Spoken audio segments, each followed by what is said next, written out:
ನನ್ನ ಹೆಸರು ಉಷಾರಾಣಿ ಅಂತ.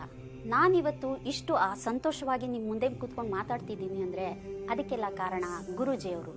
ನಾನು ಪಟ್ಟ ಕಷ್ಟ ಅಷ್ಟೆಷ್ಟಲ್ಲ, ನನ್ಗೆ ಯಾವ ಶತ್ರುಗೂ ಈ ಥರ ಕಷ್ಟ ಬೇಡ. ನನಗೆ ಆಗಾಗ ಹುಷಾರಿರ್ತಿರ್ಲಿಲ್ಲ, ಏನೋ ಒಂಥರ ಸುಸ್ತು, ನನ್ನ ಮೈಯೊಳಗಡೆ ಯಾರೋ ಬಂದು ಸೇರ್ಕೊಂಡಿರೋ ಹಾಗೆ ಅನುಭವ ಆಗ್ತಾಯಿತ್ತು. ಸರಿಯಾಗಿ ನಿದ್ದೆನೇ ಬರ್ತಾ ಇರಲಿಲ್ಲ. ಯಾಕಪ್ಪ ನನ್ನ ಲೈಫಲ್ಲಿ ಹೀಗಾಗ್ತಾ ಇದೆ, ಏನಾಯಿತು ನನ್ನ ಲೈಫು ಅಂತ ಹೇಳಿ ಕೊರಗಿ ನನ್ನ ನಾನೇ ನೋಡ್ಕೊಳ್ದಿರೋ ಆ ಸ್ಥಿತಿಯಲ್ಲಿ ಬಂದ್ಬಿಟ್ಟಿದ್ದೆ. ನಮ್ಮ ಯಜಮಾನ್ರು ದೇವರು ದೇವಸ್ಥಾನ ಅಂತ ಹೇಳಿ ಎಷ್ಟು ಸುತ್ತಿದಾರೋ, ಕೊನೆಗೆ ಬೇಸತ್ತು ನನ್ನ ಮೇಲೆ ಜಗಳ ಮಾಡೋಕ್ಕೆ ಶುರು ಮಾಡಿಬಿಟ್ರು.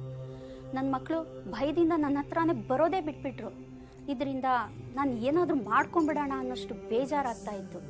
ಆದರೆ ಯಾರಾದರೂ ಒಬ್ಬರು ನನ್ನ ಲೈಫಲ್ಲಿ ನನ್ನ ಈ ಸಮಸ್ಯೆಗೆ ಪರಿಹಾರ ಕೊಡ್ತಾರೆ ಅಂತ ನನಗೆ ಅನ್ನಿಸ್ತಾ ಇತ್ತು. ಆಗ ದೇವ್ರ ಹಾಗೆ ಗುರೂಜಿಯವರು ನನಗೆ ಸಿಕ್ಕಿದ್ರು. ಆದರೆ ನಾನೇನು ನಂಬ್ತಾ ಇರಲಿಲ್ಲ. ನನ್ನ ಹಾಗೆ ಸಮಸ್ಯೆ ಇರೋರೊಬ್ಬರು ಗುರೂಜಿಯವ್ರನ್ನ ನೋಡೋದಕ್ಕೆ ಬಂದರು. ಆಗ ಆ ಹುಡುಗಿ ಮೇಲೆ ಮಾಟ ಮಂತ್ರ ಆಗಿದೆ ಅಂತ ಗೊತ್ತಾಯಿತು. ಇವಳು ಹೆಚ್ಚು ದಿನ ಬದುಕೋದಿಲ್ಲ ಅಂತ ಎಲ್ಲರೂ ಹೇಳ್ತಾ ಇದ್ರು. ಒಂದು ವಾರ ಆದಮೇಲೆ ನೋಡಿದ್ರೆ ಆ ಹುಡುಗಿ ತುಂಬ ಚೆನ್ನಾಗಾಗಿದ್ಲು. ಯಾವ ದೇವ ಪೀಡೆ ಪಿಶಾಚಿನೂ ಇಲ್ಲದೆ ಆರಾಮವಾಗಿದ್ದನ್ನ ನಾನು ನನ್ನ ಕಣ್ಣಾರ ನೋಡಿದೆ. ಆಗ ನಾನು ಗುರೂಜಿಯವ್ರನ್ನ ನಂಬಿದೆ.